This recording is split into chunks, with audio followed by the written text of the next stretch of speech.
Way up. All right. Good afternoon, decorators and designers.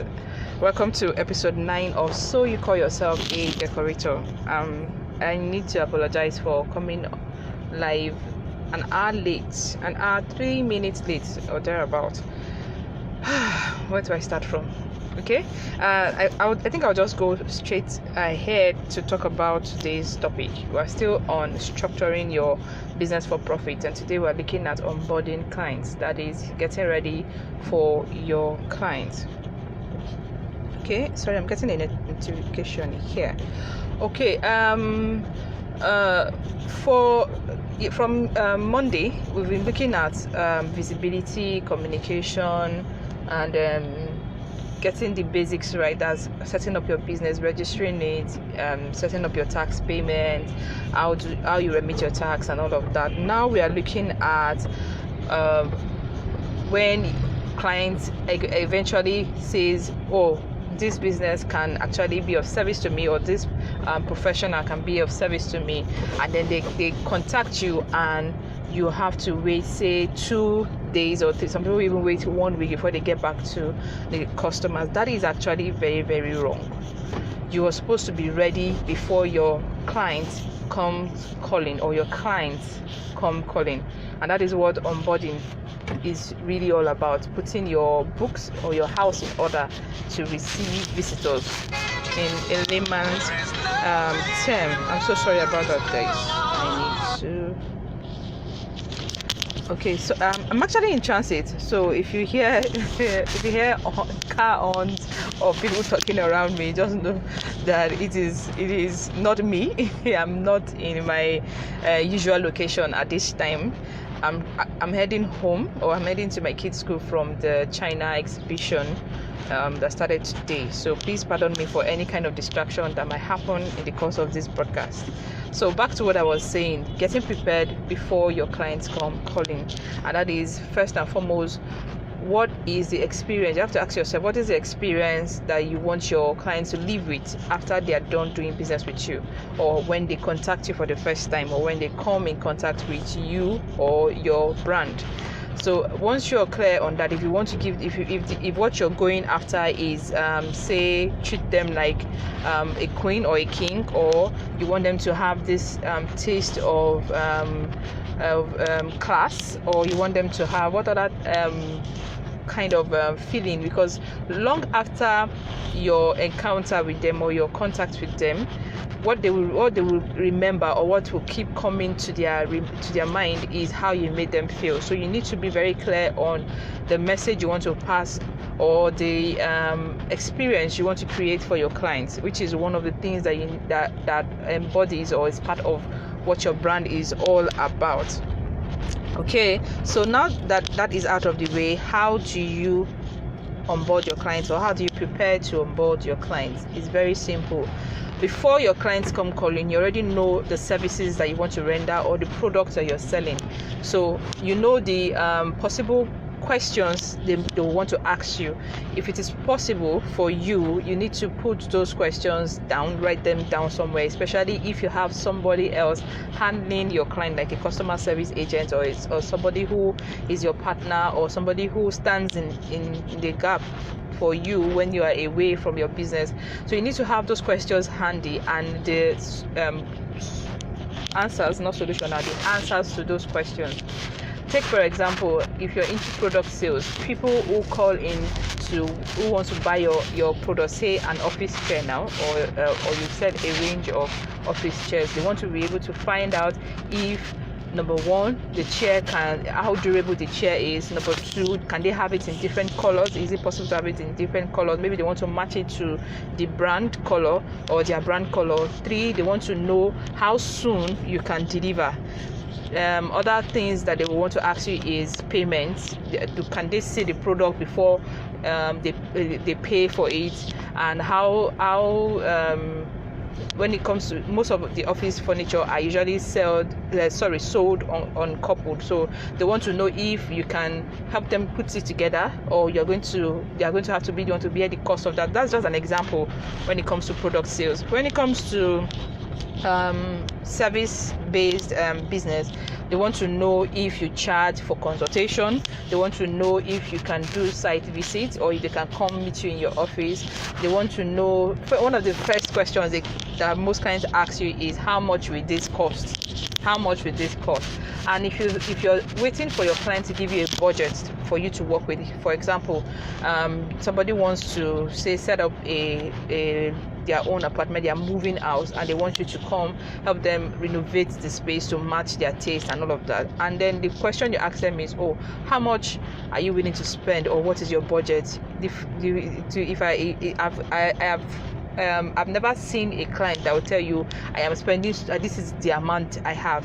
For reasons best known to them, most times they feel that if they give you a figure, you might either tell them it's not enough because you're expensive, or if it's so huge a figure, they'll feel that maybe they want to hear your own price first, so that they will know if it is worth, as in if more like they're trying to gauge, are you the right person for this job or something like that.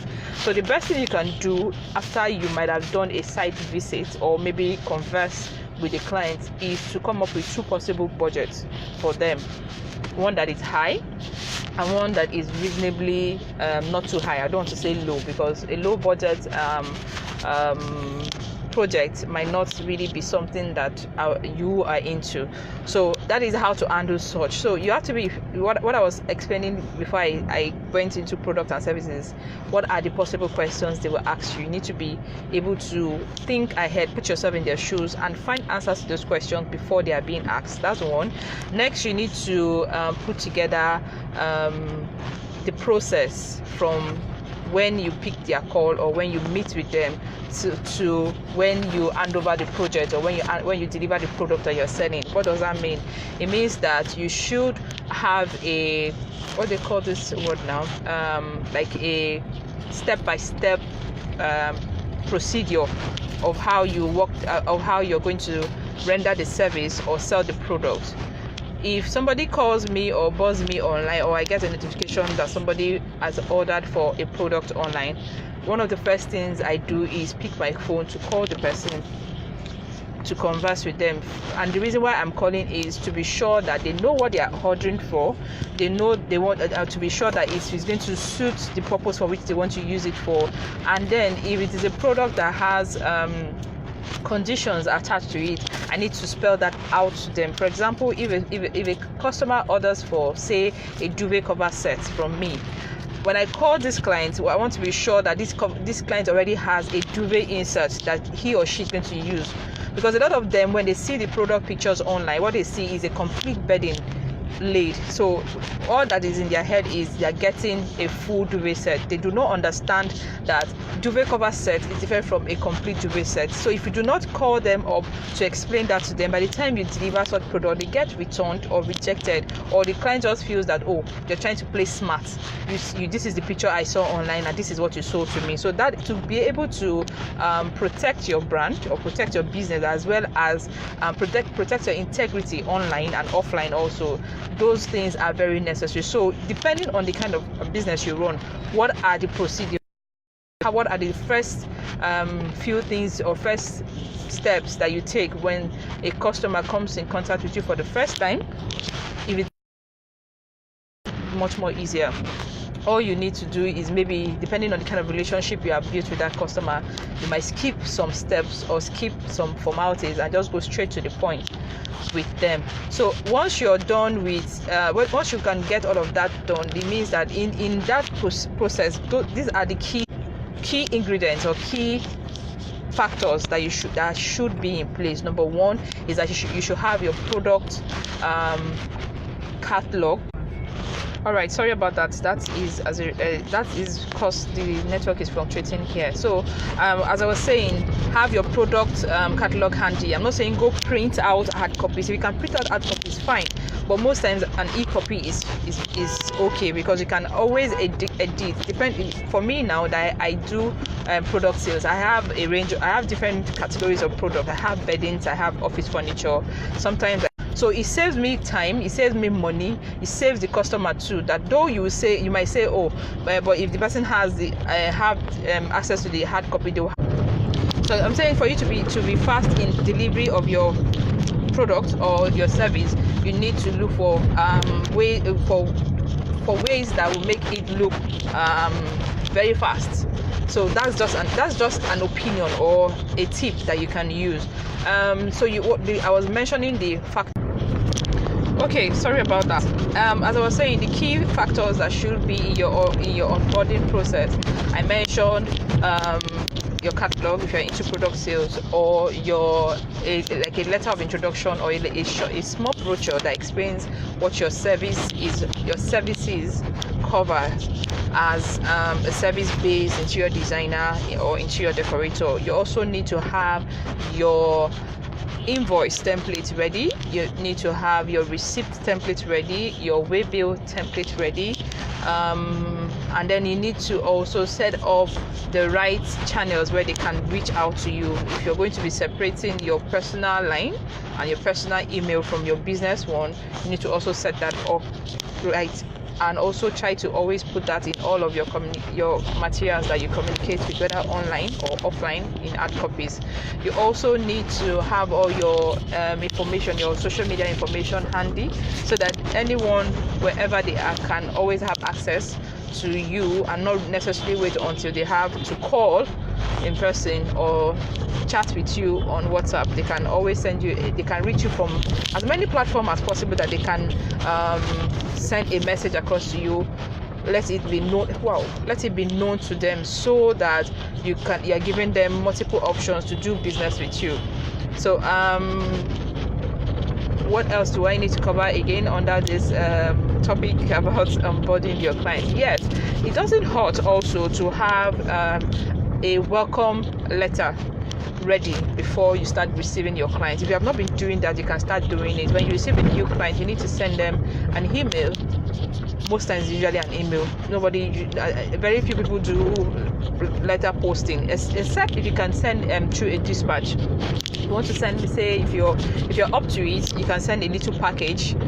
Maybe put together some, depending on the kind of business you run, put together a little package, maybe some home items or some office items, and then you put your office like a brochure or your your business profile in that package, so that they can have an overview of who you are and what your business interior decorators. Click the link attached to this broadcast and join us.